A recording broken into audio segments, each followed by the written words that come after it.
نسيته ولا نسيت خلي الانباع هم زين عندك الوقت خلي الفلوس الفلوس الاخيره عطيك تلك الفرصه قلبي نبي عليهم من على ولدهم الكلب ما يبلونا du bonheur vient d'arriver en France. Elle vient de partir de Tunisie pour la France. Il fallait attraper ici. Les voleurs, les pilleurs. Il y a eu 300 000 morts. Donc, les amis, on va permettre à quelques organisations et à quelques militants des droits de l'homme de s'exprimer. Je profite de la présence de la fille de Frantz Fanon qui soutient totalement le mouvement de contestation de révolte, que ce soit en Algérie et en Tunisie. On va profiter pour qu'elle puisse parler, on va l'appeler pour...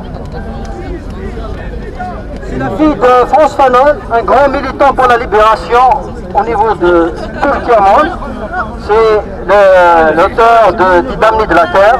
C'est tout un honneur de l'avoir parmi nous. Je lui cède la parole.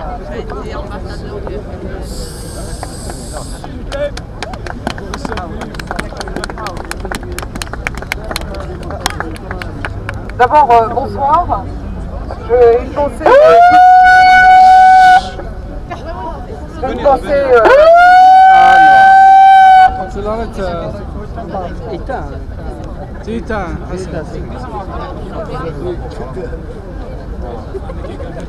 J'ai une pensée particulière pour les victimes tunisiennes et algériennes, mais aussi pour les victimes en Côte d'Ivoire. Et je suis très soucieuse de ce qui se passe, puisque en fait les revendications qui sont faites en Tunisie et en Algérie pour une démocratie, une réelle démocratie qui soit respectueuse du droit des peuples et du droit de tous les citoyens et de l'égalité entre hommes et femmes, et la démocratie qui est aujourd'hui en danger en France. Donc nous sommes particulièrement concernés par la lutte du peuple tunisien et des peuples algériens.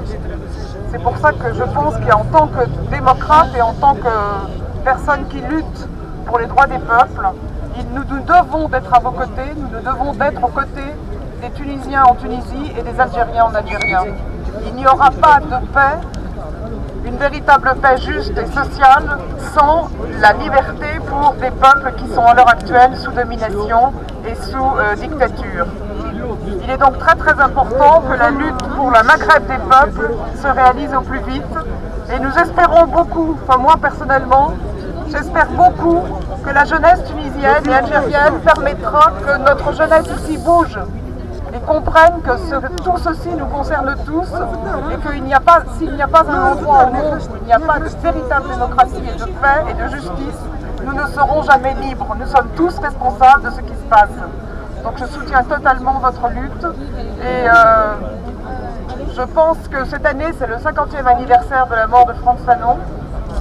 Donc je pense que nous avons, il y a une chose que quand on le relit, qui est certaine, c'est que les idées qu'il portait dans les années 50-60, et entre autres en ce qui concerne l'Algérie, sont des idées qui sont d'une actualité encore particulièrement importante et mordante.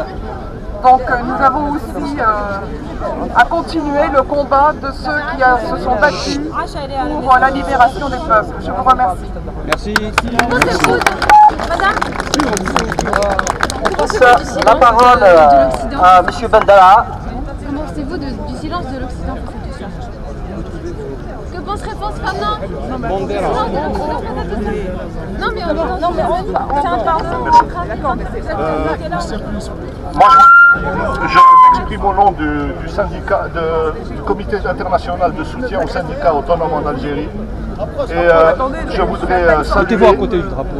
voudrais saluer les frères et les sœurs de Tunisie et d'Algérie qui se sont sacrifiés pour que la démocratie, les droits de l'homme, le respect des libertés fondamentales puissent être respectés dans nos pays.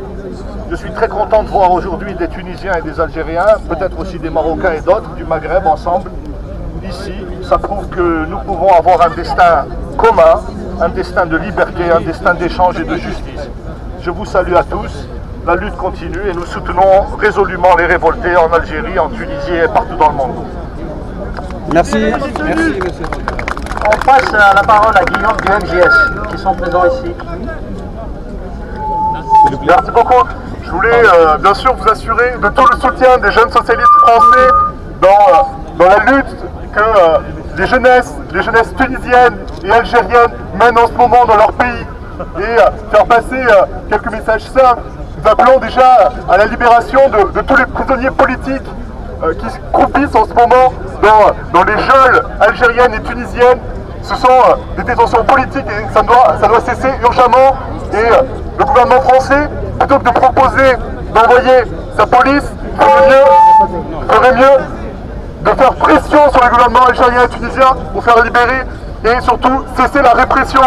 Un peuple, des dirigeants, qui tirent sur leur jeunesse, n'ont aucun avenir. Et on voit que ce qui se passe en Tunisie le montre bien.